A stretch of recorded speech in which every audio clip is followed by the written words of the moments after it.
Olá, você que nos vê e nos ouve. No Nepcast de hoje vamos falar sobre a importância e o papel do agente em endemias.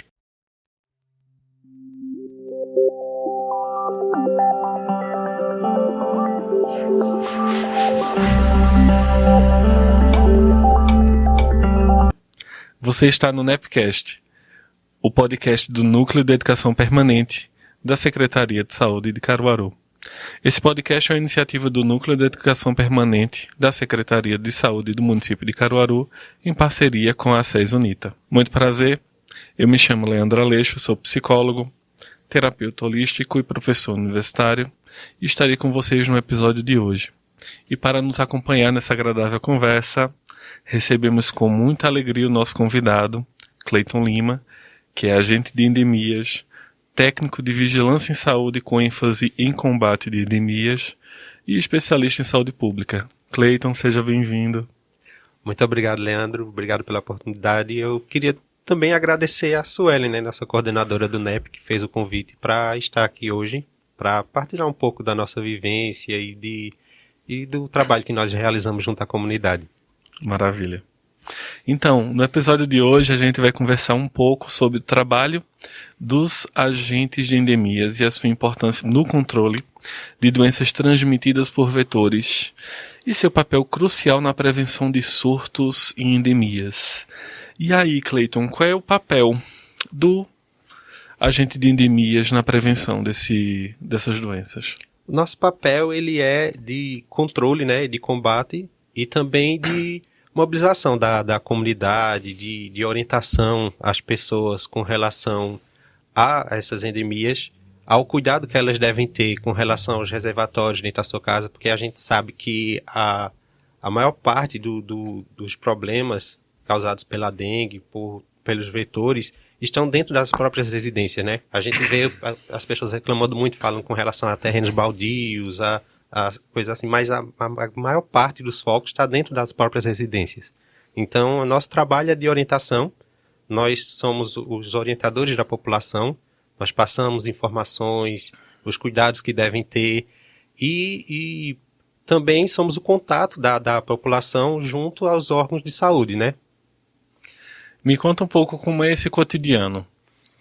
Cotidiano a gente faz a visitação domiciliar. Todos os dias nós estamos nos bairros, a gente tem um roteiro que nós seguimos para fazer a realização dessa visitação. No caso, nós temos agentes de saúde que eles trabalham por zoneamento, eles têm uma área específica. A gente trabalha por bairro e é dividido por quarteirões. É assim que a gente realiza o trabalho. Nós temos um zoneamento, nós sabemos nos bairros a quantidade de quarteirões, quantidade de imóveis e assim que nós vamos para a área, esse trabalho é dividido, a gente é encaminhado para uma área específica para realizar a realização desse trabalho. E, no meu caso, eu trabalho com gestante também. Eu sou do agente de endemias, mas atualmente eu estou trabalhando no projeto Gestante Segura, que é o mesmo trabalho específico que nós fazemos no combate às endemias, mas é mais voltado para a área das gestantes, porque no ano de 2016... quando houve aquela epidemia, aquele surto de dengue, de zika, chikungunya, aí a nossa coordenação ela sentiu que precisava dar uma ênfase maior nessa questão por conta daquelas casos de microcefalia. Então, criaram um grupo responsável só para fazer esse trabalho de visitação das gestantes e eu hoje faço parte dessa equipe, né? Nosso trabalho, ele é... No caso, nós temos ciclos que nós trabalhamos, são a cada 2 meses. Nós fazemos as visitações, até porque o produto que a gente utiliza também tem duração de 2 meses. E a gente faz essa renovação do produto, de passar as orientações. Mas no caso da gestante, não, é mensalmente. A gente passa todos os meses até o bebê nascer na residência da gestante. E que interessante, dentro dessa rotina de trabalho, que existe todo um estudo por trás, né? Vocês não vão aleatoriamente para o território. Acho que muito interessante da função da vigilância em saúde é que existe um estudo prévio de perceber quais são os bairros que têm maior incidência e talvez essa iniciativa, como você falou, né, desse programa direcionado às gestantes é um fruto desse processo, né? De observar uma demanda, de observar uma necessidade para elaborar uma estratégia para esse cuidado. Isso. A gente, a cada 2 meses, a gente realiza um projeto, um trabalho que chama LIRA, que é o levantamento de índice rápido do Aedes. Aí, nesse LIRA, a gente acaba tendo uma noção de quais são os bairros que tá com o índice maior de infestação. E assim é criado todo um planejamento para a realização desse trabalho. Nós passamos nos imóveis, coletando amostras, que é enviado para a secretaria, e lá eles fazem todo o estudo, todo um cálculo e veem quais são aqueles bairros que estão com índice de infestação maior. Então, a partir daí, eles já começam fazendo todo um trabalho de, não, vamos aqui, começar por aqui, fazer enfrentamento nessa parte. Tem aqueles bairros que a gente sabe que dá um índice mais baixo, tem uns que dá mais alto, e por aí é que a gente realiza o trabalho, não é de forma aleatória. O trabalho é realizado dessa forma, tem todo esse estudo para poder fazer essas visitações. E o bom disso é que o trabalho ele é direcionado aonde está sendo necessitado maior atenção, né? Isso, nós estamos diariamente nas ruas, né, nos bairros, e a gente acaba percebendo, a gente já conhece quais são os bairros que tem esse índice de infestação mais alta, e o LIRA, quando a gente faz, que é esse levantamento de índice rápido do Aedes, ele acaba nos direcionando para os bairros que estão com maior incidência para a gente poder fazer um trabalho específico lá para esse combate, né, às endemias. Provavelmente esse programa vai sair entre o final da primavera e o começo do verão. E queria perguntar como é esse ciclo, né, do Aedes, porque no verão é mais incidente. Isso. A incidência do Aedes é mais no verão, né? Entre o mês de março e abril é o pico da dengue, assim que... Março, abril. Março, abril, maio, geralmente é o pico. A gente vê, pelos estudos, o que a gente já estudou, já viu, que é os meses de índice de infestação que ele está mais alto, assim, mais ativo, né? Até a própria população mesmo já consegue perceber e vive falando, né? Quando a gente vai, tá tendo muito mosquito, tá... Eles já percebem que é justamente o ciclo deles entre esses meses. Quando chega a parte do inverno, assim, você percebe que dá aquela queda na incidência. Mas esses meses é o mês de pico. Então a gente sempre procura trabalhar antes. Justamente esse LIRA que eu falei, ele é responsável por isso também. A gente já sabe quais são os bairros que têm uma incidência maior. Então a gente foca, né, nessa parte desse trabalho para realizar um trabalho mais específico, um pente fino que a gente chama, né? Nessas áreas, para poder minimizar o máximo possível esse impacto causado, né? A ação do agente de endemias, ele é majoritariamente direcionada ao Aedes, ou a gente pode pensar em outros vetores que precisam prestar atenção? Não. Não é só direcionado ao Aedes, né? O Aedes é o principal protagonista. Né? O protagonista. Mas a gente trabalha quanto tem o programa... Tem vários programas na secretaria, no caso. Tem a leishmaniose, tem a Culex, que é a muriçoca, a mosca, a muriçoca, tem leptospirose, tem tem vários. Leishmaniose, leptospirose, Culex, dengue. TB também? TB. Tuberculose? Não, tuberculose não. Quando tu falou TB é porque o TB para agente de saúde, TB para agente de endemias é diferente. TB para agente de saúde é tuberculose, para agente de endemias é terreno baldio. Ah, que interessante. Não sabia. Que massa. Tem. Quando fala TB, aí na verdade é porque a gente trabalha com TB, tem PE, que a gente utiliza, que é pontos estratégicos, que são visitas que, no caso, ponto estratégico já tem uma equipe específica que trabalha para isso, que é a cada 15 dias. No caso é borracharia, cemitério, que tem um fluxo maior de focos, assim, né? De caso de recipientes que podem acumular água, aí esse é a cada 15 dias. É PE, ponto estratégico, que chama. Ô Cleiton, essas outras doenças que são observadas, né? Tomam-se outros tipos de estratégia? Sim. É porque a dengue, a gente sabe que, no caso, ele vem por conta do acúmulo de reservatórios de água, né? Já essas outras doenças, não. Tem com relação no caso, os cães, que né, tem com o rato também. Aí já vai para outras estratégias. Porque no caso da gente é de orientação da população para vedar esses reservatórios, para eliminar esses possíveis focos do mosquito e, em último caso, o tratamento, que é o que a gente realiza, né? O tratamento desses reservatórios. Já esses outros não. Cada um tem um olhar diferente, né, para aquele tipo de problema. Me dá um exemplo de como é feita a intervenção com relação à leptospirose. A leptospirose tem a equipe que ela trabalha fazendo o tratamento, no caso, colocando veneno para rato, né? A gente sempre... São equipes separadas. Sempre que a gente vai fazer visita, a gente escuta muito a população dizendo, mas você tem um remédio pro rato? Remédio pro rato. Aí eu digo, não, trabalho só com a dengue. Uhum. Aí são específicos, assim. Aí a leptospirose tem a equipe que ela faz visitação nas residências, fazendo o tratamento, colocando esse veneno para matar os ratos, né? E são lugares específicos que eles colocam dentro da casa, passam orientações para os moradores, porque tem um problema que, como o povo diz assim, as sementinhas, são as sementinhas que eles colocam assim, que é o veneno, né? E eles colocam em lugares específicos na casa. Aí passa orientações para a população com relação aos cuidados. Deve ter também animais para não chegar ali, né? O gato, o cachorro e comer aquele produto que eles colocaram. Mas cada um tem seu trabalho específico. Eu trabalho na área da dengue. A gente conhece, assim, por alto as outras endemias, porque a gente estudou todas essas endemias para poder, até para o trabalho mesmo. Quando a gente chegou para realizar o trabalho, no caso, entrei através de prova, né?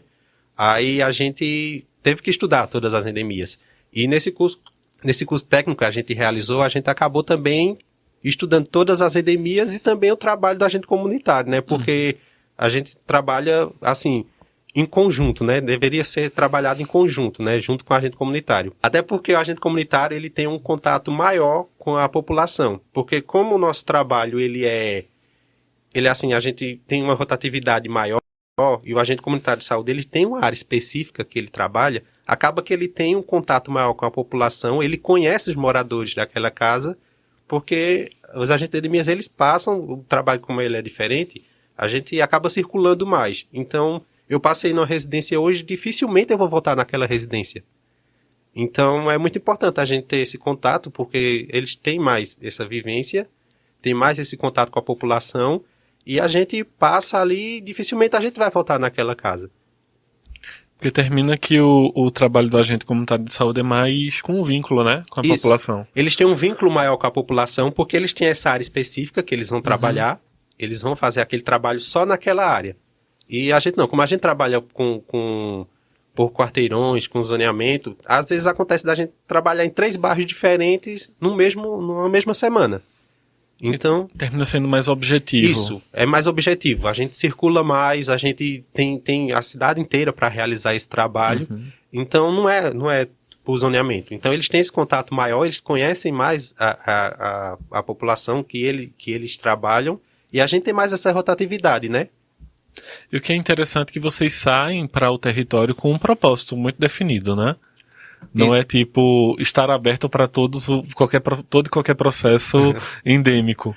Não, a gente sai especificamente para realizar trabalho. A gente tem um bairro que vai fazer, a gente tem um tempo para terminar aquele bairro. E o nosso supervisor de campo, ele fica responsável por distribuir o trabalho daquele dia. Ele chega e diz assim, olha, vocês vão trabalhar quarteirão tal a quarteirão tal. Não sei se a população já percebeu, mas nos muros, assim, nas paredes, tem uma numeração e umas letrinhas. Aquilo ali é a gente que coloca, porque é a nossa orientação para o nosso trabalho. Ali aquela numeração, ela mostra o quarteirão que é trabalhado, a gente tem a numeração do quarteirão no nosso zoneamento, e de acordo com essa numeração, a gente sabe quantos imóveis tem ali. Então, é para facilitar o nosso trabalho. A gente sabe quantos imóveis tem ali, então a gente sabe o que é que vai fazer, quantos vão fazer naquele dia. Vamos voltar um pouquinho a atenção à questão da população. Como a educação da comunidade pode contribuir para a prevenção das doenças? Isso é muito importante, essa questão da orientação da população, né? Porque esse é o nosso trabalho principal. É o trabalho de orientação, de mobilização da população. Porque A gente, como eu falei, a gente trabalha por ciclo. Então, o nosso trabalho é a cada 2 meses. Eu passei na sua residência hoje. Só vou voltar daqui a 2 meses para realizar o trabalho novamente. Então, a educação da população é muito importante justamente por isso. Porque durante esses 2 meses, o próprio morador que é responsável de cuidar dos reservatórios, de ficar ciente do problema que está, né? E a gente passa as orientações para ele, diz tudo o que deve ser feito. A gente faz o nosso trabalho quando está fazendo a visitação, mas a partir dali o morador é que é responsável por ali. Não que ele não seja responsável antes, mas a gente só vai passar daqui a 2 meses. Então ele tem que ter consciência de tudo que está fazendo, até porque é para a própria saúde dele e dos vizinhos também, né? Que a gente sabe que o mosquito da dengue, ele não vai picar só você. Ele vai voar aqui na sua comunidade e pode afetar várias pessoas, sendo que é por responsabilidade de uma única pessoa, né? Pode afetar várias. Então a gente tenta passar essa consciência para eles, tenta passar todo esse problema que pode ser causado por falta de cuidado. Então a gente passa essas orientações para que ele coloque na mente dele que eu sou responsável por minha residência, eu tenho que cuidar não só da minha saúde, mas da saúde da nossa comunidade. E esse senso de que o fato de eu ser negligente com o cuidado da minha casa pode adoecer um vizinho. Isso. Né? O mosquito que se criou lá em casa, ele vai poder infectar. Isso, várias pessoas. Então a gente tenta passar essas orientações para eles. Às vezes é meio complicado, porque tem algumas pessoas que têm a mente mais fechada. Tem aquelas pessoas que ainda são, assim, não acreditam que o mosquito pode causar isso. A gente escuta muito quando está passando nas residências, quando vai falar para as pessoas, aí uma coisa que a gente escuta muito é falando, mas eu vivia no sítio, e lá a gente tinha um barreiro que era cheio desses martelos dentro e nunca teve nada. Aí vem vocês dizer que isso aqui é que causa essas doenças. Aí, acontece muito isso da gente pegar e a gente tenta explicar, explicar, não, é porque naquela época o vírus não circulava, a gente tenta de todas as formas explicar, mas às vezes as pessoas têm a mente muito fechada assim, já vem de uma cultura e mudar a cultura é complicado. Então, a gente faz de tudo, né? Tenta passar as orientações da melhor maneira possível, tenta falar de forma mais objetiva, mais simples, não usando linguagens muito técnicas, até porque isso não serve junto com a população, para que possa passar essas orientações e eles tenham essa conscientização de que eu preciso cuidar da minha casa, eu preciso pensar não só em mim, mas na minha comunidade, nos meus amigos, em pessoas que possam vir à minha casa e acabar adoecendo por minha culpa. Então é isso que a gente tenta passar para a população, né? Essa conscientização de que não só eu, mas eu tenho que pensar num todo, num conjunto. Até porque a questão do Aedes aegypti está há muito tempo conosco, né? Isso, há muito, muito, muito tempo, e feito eu falei, o engraçado é justamente isso, que está há tantos anos e ainda tem gente que não acredita. Falo que várias coisas, não, isso vem no vento, é incrível, a gente chega no lugar e escuta isso, eu fico impressionado às vezes quando chega, mas todo dia tá no repórter, todo dia passa no jornal, a gente passa nas casas orientando e tem gente ainda que não acredita. E a gente passou por uma pandemia, né? Isso. A gente passou pela pandemia e nós não paramos na pandemia, né? Vários setores acabaram parando, mas o setor de saúde não parou. A gente trabalhou de forma intensiva e não só no combate à dengue, mas a gente trabalhou também nas barreiras sanitárias, na vacinação. Tanto os de endemias quanto os agentes de saúde, como todos os setores da Secretaria de Saúde em si, trabalharam né, arduamente na pandemia, né?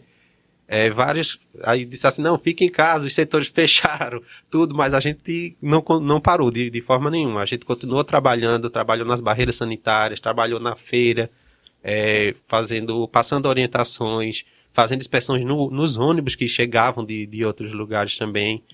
A gente fez muito esse trabalho na pandemia. Maravilha. E sobre o teu trabalho atual, quais são os instrumentos que você utiliza para poder fazer essa orientação e fazer todo esse manejo no território? Bem, eu sou, como eu falei, agente de endemias. Trabalho há muitos anos, trabalho há 15 anos já no combate às endemias. E de alguns anos para cá, eu fui colocado para trabalhar no projeto de Gestante Segura, né? Que é o mesmo trabalho que a gente faz, eu já falei especificamente de combate à dengue, mas junto às gestantes. E nesse trabalho, a gente, quando a gestante ela vai para o posto e ela realiza o pré-natal, os dados dela vai para a Secretaria de Saúde.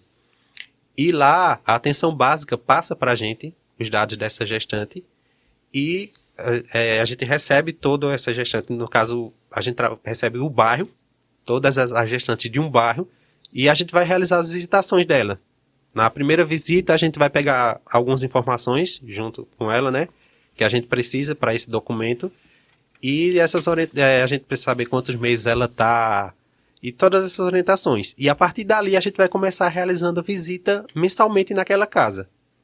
Como eu falei, no trabalho normal, a gente dificilmente volta na mesma casa. Porque como a cidade é grande e a gente trabalha em equipes, e geralmente a equipe tem mais ou menos uns 10 agentes, é difícil a gente trabalhar no bairro e pegar a mesma casa seguida. Às vezes, 2 meses depois, a casa é visitada por outra pessoa. Isso. Da mesma equipe. É mais fácil ser trabalhado por outra pessoa do que a gente pegar a mesma casa. É bem difícil. Você tinha falado do Lira, né? Que esse relatório tem algum instrumental que vocês preenchem com esses dados? Isso, a gente tem o boletim, nosso boletim diário, onde a gente notifica tudo. Tem a questão que a gente notifica o número do imóvel que a gente precisa colocar, o horário de entrada do imóvel, o bairro, a gente coloca o nome da rua, a gente coloca a quantidade de reservatórios que a gente tratou naquele boletim, a gente coloca a quantidade de produto que nós utilizamos para o tratamento dele, do larvicida, né? E são essas as coisas que a gente notifica no nosso boletim, né? No da gestante tem a mesma coisa, a gente pega a quantidade de meses que a gestante está, a gente procura saber as orientações que a gente passa, né? Se sentiu algum sintoma, o que ela sentiu, se teve dengue, o que ela está sentindo, justamente para a gente passar para a secretaria todas essas informações. E essas informações que a gente colhe durante a semana, elas são todas feitas um relatório, e esse relatório ele é encaminhado para o Ministério da Saúde. Nós fazemos um resumo, no caso, os supervisores eles fazem um resumo geral do trabalho da semana, e na segunda-feira ele é enviado para o Ministério da Saúde com todos os dados desse trabalho que foi realizado na semana. E essas informações vão para o Banco de Dados Nacional. Isso. Nós trabalhamos a semana inteira, aí o supervisor faz toda a soma daquele trabalho, ele junta todos os trabalhos que foram realizados, quantidade de imóveis que foram feitos, quantidade de depósitos que foram tratados, quantidade de produto que foi utilizado, e são repassados para o Ministério da Saúde. O que eu acho muito interessante é essa ideia do todo o trabalho que a gente faz na saúde, ele termina refletindo em números e que vão para o Ministério, e que todas as estratégias que são tomadas para a saúde como um todo são feitas em cima desses registros, que é feito no miudinho, né? Do que a gente vai fazendo no cotidiano. Isso, justamente isso. Todos esses dados que são passados são enviados para lá, e também a gente já tem uma noção. Quando a gente faz o Lira, a gente faz todo esse trabalho e é feito um cálculo. E tem a porcentagem. Tem os bairros que deu menos, tem os bairros que deu mais, e de acordo com aquilo ali e com não só isso, mas às vezes o bairro ele dá com um índice mais alto de infestação, mas não está tendo caso de dengue, não está sendo notificado. E isso também acaba tendo um problema, porque muitas vezes a população tá doente, mas prefere se tratar em casa, não procura o posto de saúde, não procura passar pelo médico, acaba preferindo se automedicar, que é errado, né? E é um risco, né? Por conta da dengue hemorrágica. Justamente é um risco. Mas acaba que, por conta dele não procurar o posto, a gente acaba não tendo todas essas informações completas. Porque como é que um bairro está com o índice lá em cima e não está tendo casos? Aí muitas vezes acontece por conta disso, porque a própria população não está procurando o posto. Então, se eles procurarem um posto, procurarem se cuidar dessa forma, acaba que os dados vão para a secretaria e a gente, não, aqui tá tendo muito caso. Apesar de estar dando pouco, está dando muito caso aqui. Então, vamos visitar, vamos fazer um trabalho mais específico aqui nessa área. Isso tudo ajuda também na realização do trabalho. Sim. E, infelizmente, nosso episódio vai chegando ao fim. Então, foi sem sombra de dúvidas uma discussão muito maravilhosa, muito importante, né, sobre o papel desse profissional que é vital para o exercício e a construção do processo de cuidado em saúde. Então, queria agradecer a Cleiton por estar conosco nesse episódio e deixar o espaço aberto para teus agradecimentos e tuas considerações. Eu que agradeço a oportunidade, né, de estar aqui passando um pouco da nossa vivência, passar a orientação também para a população. E só agradecer mesmo por esse convite e poder estar aqui com vocês essa manhã. Maravilha. Então, finalizamos o nosso Nepcast de hoje com mais um tema importante para a saúde. Agradecemos a produção do Centro Universitário César Unita, ao nosso convidado e a você que continua nos acompanhando nas redes sociais, @prefcaruaru, @nepcaruaru. Até a próxima. Esse podcast teve o apoio técnico de Rafael Torres.